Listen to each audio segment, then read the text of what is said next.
Coaching demotions, sick quarterbacks, injured corners, the vibes for the Eagles heading into Monday Night Football against Seattle, not great. Can they overcome it? We'll get into that coming up on this Monday edition of the Locked On Eagles podcast. You are Locked On Eagles, your daily Philadelphia Eagles podcast. Part of the Locked On Podcast Network, your team every day.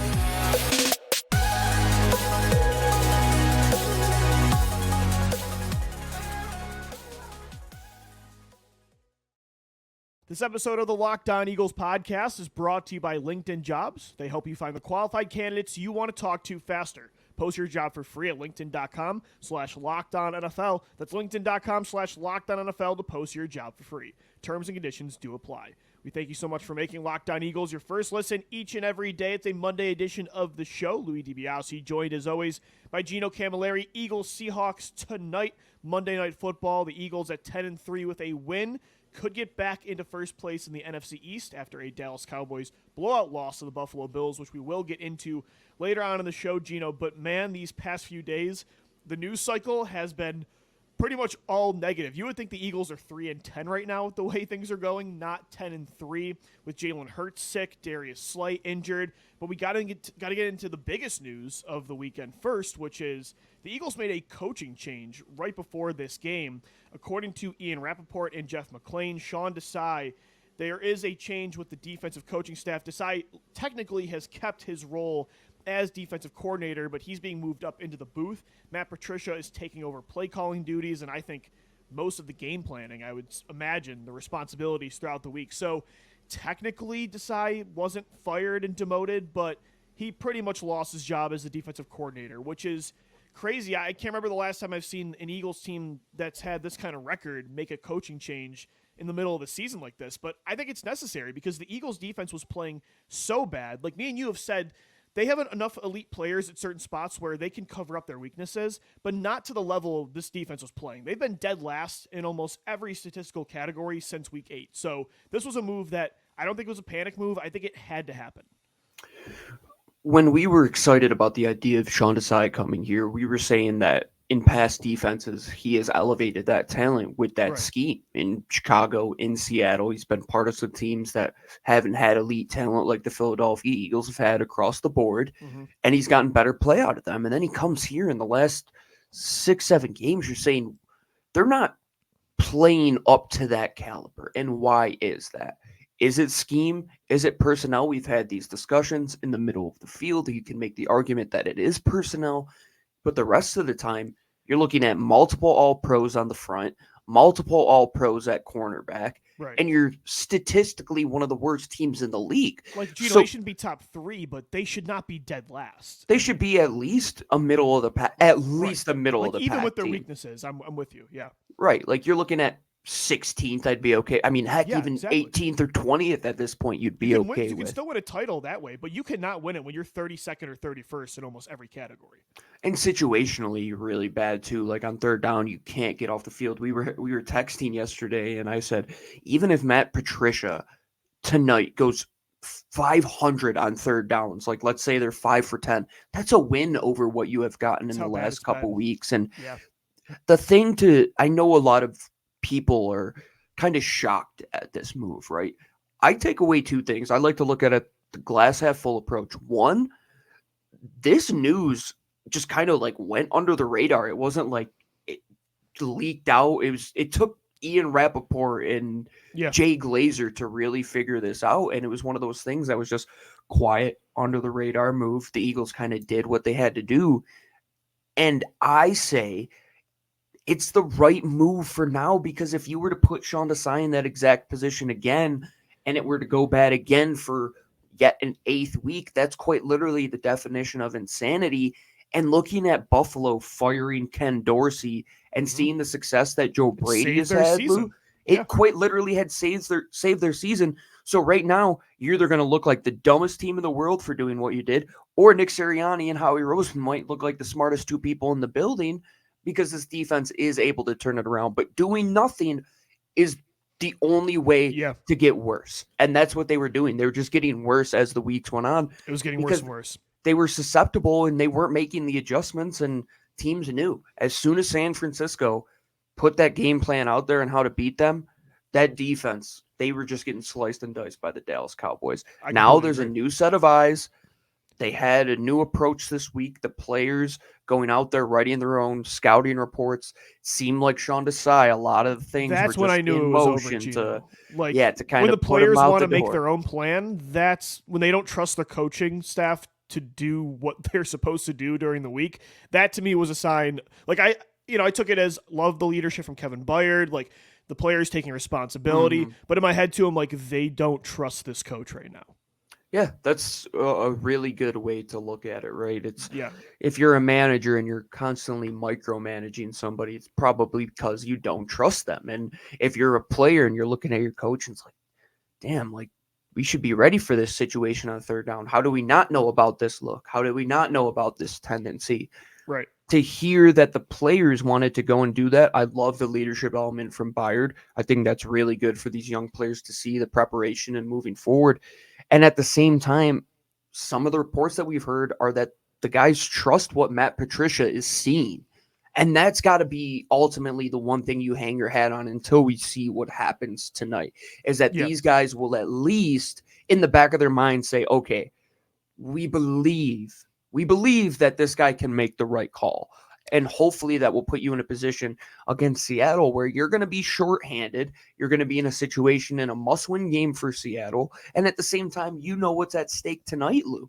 You could go back. I mean, you could be the number 2 seed once again. 100%, man. And again, I don't love Matt Patricia. I wish they had a better option for sure. But I think this is the move that had to happen. Because again, listen to these stats since week 8. Points per game allowed. The Eagles are allowing 30 points per game, which is 31st. Sack rate, they're 31st. Yards per game allowed, 32nd. Passing yards per game, 32nd. Third down defense, which you mentioned, they're 32nd. Red zone defense, 32nd. Almost every category that matters on defense, you are either dead last or you're second last.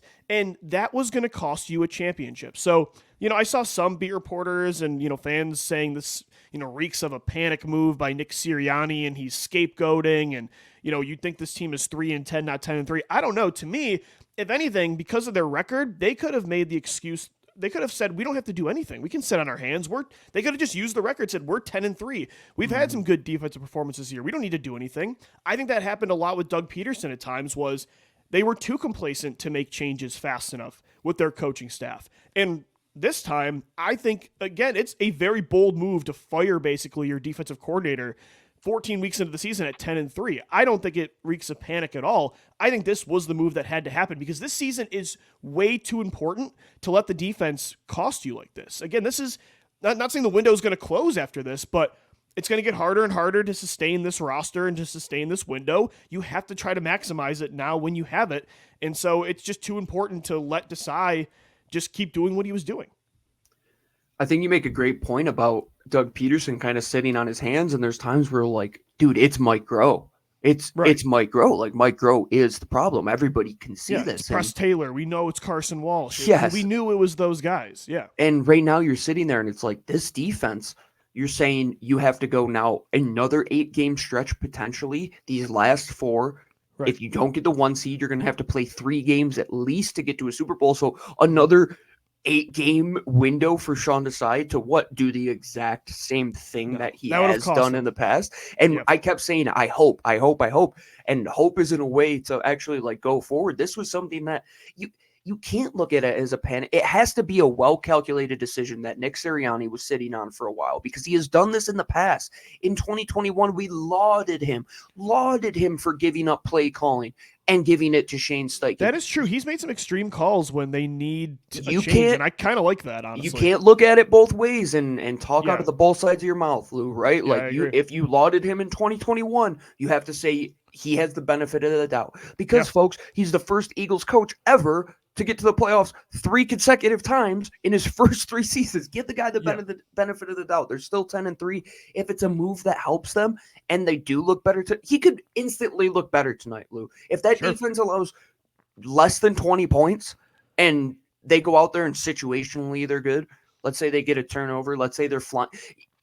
I think the energy will be the first thing that you'll be able to see. If they go out there and they're free flying and they're just moving to the ball, I think they're going to be in a position that moving forward where they're not thinking as much. That cover 6, maybe it wasn't the way forward. We'll see if Patricia moves more to a cover 1 system, cover 2, which the Patriots like, or if he runs a little bit more of quarters, we'll see. But tonight, it's not going to be Sean Desai. He'll be up in the booth. They kind of did the Howie Roseman, Chip Kelly, exile him to a different side of NovaCare. Surprised they didn't just let him go, if I'm being honest. But After I think the it was year, a move they I had think to make. he's definitely out. Totally. Can it be enough to change this defense around for the better against Seattle tonight? We'll get into that coming up next, because the Eagles, they're dealing with some adversity on both sides when it comes to the health of their stars. That's coming up next right here on the Locked On Eagles podcast. Today's episode of the Locked On Eagles podcast is brought to you by LinkedIn Jobs. When you're hiring for your small business, you want to have as many top-tier candidates as possible to interview. That's why you got to check out LinkedIn Jobs. They have the tools to help you find the right professionals for your team faster and for free. LinkedIn isn't just another job board. LinkedIn has a vast network of more than 1 billion professionals, which makes it the best place to hire.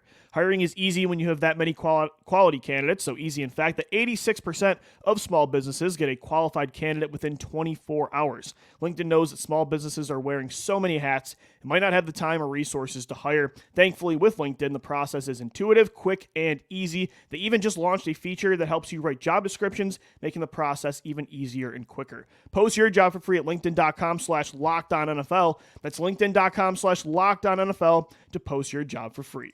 Terms and conditions do apply. We thank you so much for making Locked On Eagles your first listen each and every day. Guys, special news. Locked On has launched the first ever national sports 24/7 streaming channel on YouTube. Locked On Sports Today is here for you 24/7, covering the top sports stories of the day with the local experts of Locked On, plus our national shows covering every league. Go to Locked On Sports Today on YouTube and subscribe to the first ever national sports 24/7 streaming channel. Eagles, Seahawks, Monday Night Football. Today, the Eagles 10-3 with a win. They would get back into first place in the NFC East. It's not going to be easy, though. The Seahawks are desperate at 6-6. They have to win out pretty much to make the playoffs. They've got a lot of talent on that roster. And do you know the Eagles are dealing with some adversity? We just talked about the coaching change on defense. Sean Desai out, Matt Patricia in as the head of the defense. But also when it comes to personnel, they might be, I don't want to say maybe their 2 most important players. 2 of their most important players are either not going to play or will not be at 100% tonight. So Jalen Hurts is dealing with an illness that's been getting worse over the coming days. He traveled by himself to Seattle, so he's questionable. And then we know Darius Slay this week actually went through arthroscopic knee surgery, so he'll be out for this game. He will be back at some point in the regular season, which is huge because you cannot lose him, but that's tough to overcome because this is a game you might have to score a lot of points for. And I think the good news, though, and you mentioned this to me yesterday, like Jalen traveling with the team at all the way to Seattle, probably good news that he should still play, even though he's not going to be at 100%.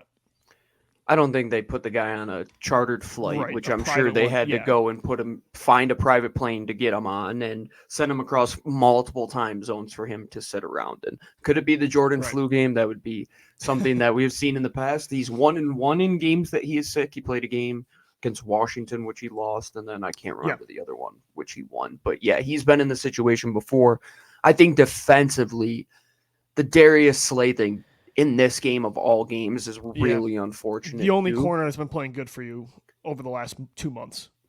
I do look at it as an opportunity to see if a young guy like Keely Ringo, who he got punched in the face last week, but there were some up and down moments for him. He's probably going to get that opportunity to play outside. Eli Ricks is going to get the inside looks. Maybe we're starting to see the molds of a secondary that might get a little younger coming forward, Lou, and maybe you do have an option or 2 outside of Darius and James Bradbury moving forward. And it's going to be a tough test for Matt Patricia in his first go because he's probably going to play a lot of just keep the corners on the sides. We're going to just try and bracket everything. We're going to play half field coverages where you guys just have to worry about half the field. You don't have to worry about changing assignments. But it's going to be difficult, man. You're going against Tyler Lockett, who's an exceptional downfield receiver. DK still Metcalf at might his be age. the hottest receiver in football right now with how well he's played the last few weeks. And he's had success against Philadelphia and multiple outings against them. And the Eagles haven't won in Seattle or against Seattle in 15 years. But at the same time, you know what's at stake. you know that you have a chance to go back up in the NFC East, Lou. You could still afford to slip up, but that can't even be in your mind because this is the last true test for you. A team that is the only team you're going to be remaining on your schedule, rather, that has a chance to go to the playoffs. They're in total do or die mode right now. They're a mongoose in a cage right now. You got to try and fend them off, and they're adverse. It's not smooth sailing for them right now. And they've overcome adversity, but there's a lot of it. There's a lot of things that have been going on in Philadelphia. There's a lot of noise this last week. They have to go there and just take care of business. And it's going to be Jalen Hurts having to set that tone. And I think him getting on a plane, being sick, and still going up and showing that he wants to play football, I think that's a message that can maybe help these guys. And it's like, damn, if he's going to go and do everything for us, we all got to go and do this. I think this is all the more proof or reasoning too for why the trenches need to set the tone tonight too. I think the offensive line needs to take over. This run game needs to finally break out, which we talked about a lot on Friday's show. I think the same thing on defense, Gino. Like, they need a huge, now it's a good test for Matt Patricia to see what this new look defense could look like schematically. It's good to see the young players get a chance, like Ringo and Ricks. I imagine Ricks will still mostly play inside in the slot, rotating with Roby, and Ringo will be on the outside with James Bradbury. But you're going to need your stars again, and this is what I said last week. You need your stars to be stars this week. That's what you need. You need your trenches to step up. You need the run game. Jalen, even not 100%, has had some big games, as you mentioned, so I think he'll still be pretty effective, and it's a mismatch the Eagles should be able to exploit through the air and on the ground against the Seahawks defense. But yeah, they need their other guys to step up more than they have in the last few games. So I think it's kind of an exciting opportunity. But as you mentioned, like there's a lot on the line here, because the tone of this season and just the last few weeks can completely change with a win, regardless of how you get. Like, Gino, this is one of those games, just get a win, and because everything can turn around. Because right now the vibes are not great. You talk about like situational play calling, like on third down, you're just like, just get a first down. I'm with you. It's just get a win today. Yeah. It's like, it doesn't matter if it's 3rd and 6 or 3rd and 72. Like last year at the end of the year when Jalen wasn't healthy and you're just trying to get the 1 seed and you're playing the Giants with their third quarterback. It's like, this is disgusting, but please just get this win. Like, I don't care. Get us out of here. Right. People don't even talk about that game being the one that clinched them the 1 seed, being just absolute garbage. Like, it didn't look really good at all. And Jalen definitely wasn't 100% in that game. And I think you make a great point about it being the trenches. There's a clear divide that you have a superior offensive line to what their defensive line can present. And I think the matchup of your defensive line against their offensive line, Lou, if there's any situation where Jason Peters has to defend Hassan Reddick on an island, I know, love best JP, of luck to whoever's behind that center, man. I mean, Geno Smith, there's a uphill battle right now for him to play. Ian Rappaport literally just reported as we are recording. If not, it'll be Drew Lock, obviously. And if it is Drew Lock, Lou, you got to smell blood in the water. I agree. You have to just take this game and put it to rest. If they could make this game an embodiment of 2022 games, Lou, where it's like 2.5 quarters, they're out by 3 scores, they're already up. Let's just take this thing. Let's run it into the ground. Let's use our trenches. Let's have multiple 8-minute drives in the second half. That'd be such a sweet feeling, right? Because like after the last couple of weeks, like, is this team quote unquote soft? Can they not tackle? Do they not have the trench play? And then to answer back in a way like that in a game where, that's going to be the matchup that you want to go and present. You want to go against Seattle's run game. You want to have Seattle try and stop the run. In the air, they got guys outside that can defend the pass, and they got guys that they could pass the ball to. I don't think you want to get into a sprint race with this team. I think this is Philadelphia ball. Pretend it's the middle of January. It's snowy. We got to hold on to possessions. We have to be efficient. We have to choke possessions away from the other team, because I don't want this thing to turn into a Dallas outing where, let's say, Seattle receives the ball, they score, you go 3 and out, and then they get the ball back. And then you're playing catch up once again. We're back in the situation where you were the last 8 weeks, where you're down in the first half, and now you have to play catch up once again. They're in Seattle. They haven't beat the Seahawks in a long time. Just get a win on Monday night, because the Dallas Cowboys got blown out on Sunday, and that presents a huge opportunity for the Birds. We'll get into that more coming up next right here on the Locked On Eagles podcast. Today's edition of LOE is brought to you by our friends over at FanDuel. FanDuel is America's #1 sportsbook, the official sportsbook of the Locked On Podcast Network, and the only place where we bet at LOE. We do our player props each and every week with LOE3, and you could get in on the action with us right now. If you're a new customer, you're going to get $150 in bonus bets. What does that mean? If you put a $5 money line bet on the Philadelphia Eagles tonight to beat the Seattle Seahawks and the Eagles win, you're going to get a $150 bonus bet into your account immediately. If you're thinking about joining FanDuel, there's never been a better time. What a deal. What a deal. It's the Christmas time. We're giving you basically $150 for $5. You could take those bonus bets, bet on spreads, player props, over-unders, and more. They have everything over at FanDuel. Go to FanDuel.com/lockedon to keep this NFL season rolling. FanDuel, an official partner of the National Football League. All right, Eagles fans, we're wrapping up this Monday edition of the Locked On Eagles podcast, and some good news coming from Sunday's slate of games. The Dallas Cowboys got destroyed by the Buffalo Bills, Gino, and that sets up the Eagles again. Just get a win on Monday night against Seattle, and you're in first place in the NFC East. And I think it also just helped because we've already known this about the NFL this year, but it's been so up and down with every team, every contender. It's been so unpredictable, and everybody looks vulnerable at times. There's been a lot of teams that look unstoppable at times, and I think that kind of made me feel a little bit better about the last two games for the Birds. Like, obviously those were rude awakenings against the other two best teams in the NFC, but now the Cowboys have had some really bad games this year. So has San Francisco. Like, anybody can get it in this league, and I don't know. Again, that just makes me feel a little bit better that if the Eagles are on their A game, there's times where Dallas is not unbeatable, where San Francisco, although they put up another 45-point performance on Sunday against Arizona, like, they've had a 3-game losing streak this year. Like, this is the NFL in 2023, and everybody has kind of gone through what the Eagles are going through right now at some point. So everybody's got a shot. As long as you have, like, your quarterback, an elite trench play on both sides, like, you're going to have a shot. That's why people are so scared of Buffalo right now after that performance. They're red right? hot. And Yeah. how good do Eagles fans and us here feel about going toe-to-toe with Josh Allen and that team with a Joe Brady-led offense, Lou? Not a Ken Dorsey 30+ offense. every game. Yeah.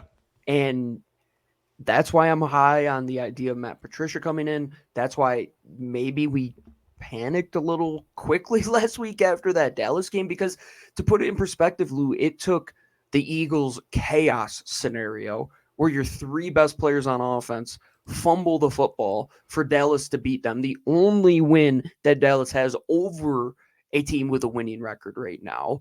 The Eagles have beaten Buffalo. They've beaten Kansas City. They've beaten Miami.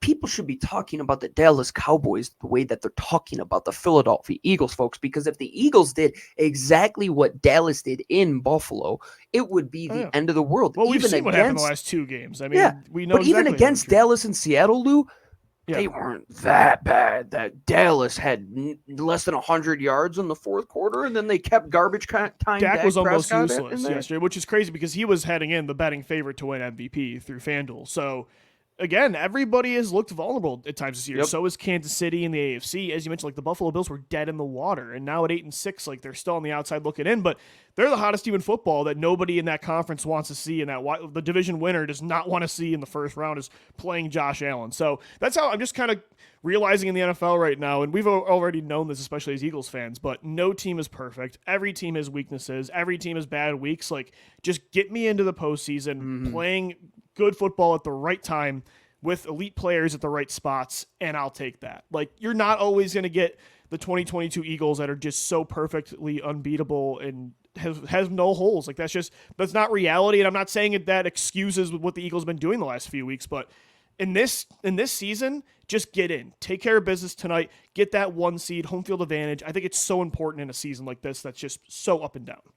Yeah, we'll see about the 1 seed with San Fran handling their business. Right, or just at least the division, man. Like, get a couple home games in the playoffs. The 2 seed at least is what you have to be looking for right now, because if you see what happens when Dallas has to go on the road, they crumble. They cannot play on the road. They cannot do it. You look at the game. I mean, obviously Dak and that team had success in Philadelphia, but Lou, if it's the middle of January and the conditions are like they were in Buffalo yesterday, where it's cold, rainy, the Eagles have shown that they can win in those conditions. Heck, we were at that game in 2019 when they won in that exact situation. If Dallas has to come to Philadelphia or any of these teams that are playing in cold weather, that might be maybe a couple points worth on the betting line that might be in your favor. And you have to just know what's in front of you, because Dallas slipped up. They still have multiple difficult games to go, Lou. They have to play Miami still, and you get Tommy Cutlets and whatever the heck the Arizona Cardinals are after this week. So you have the easiest schedule remaining, technically, according to in the NFL right now. The Eagles have the easiest remaining schedule. Could you imagine you go Drew Lock, Tommy DeVito, whatever the Arizona Cardinals They've are, earned Kyler that Murray, kind of and then stretch, Tommy DeVito. They've earned that kind we're of stretch. begging for that 2022 stretch where they just went on that. They need it. I would love that middle of the season, Lou, where it was Giants, Jets. You're just playing these teams that have no quarterbacks. It was great, but you knew what the standard was. And I was thinking about when I was actively rooting for the Buffalo Bills to beat the Dallas Cowboys. It was crazy. But what you said a couple years ago, after that Chiefs and Bills game, where you're like, I just want a guy that I know can go toe to toe with these guys. Mm-hmm. Lou, our guy did. Yeah. Our guy did. That's why I'll never give up on this team, even if they're the 7 seed. If Jalen Hurts is playing good football at the right time, you have a shot.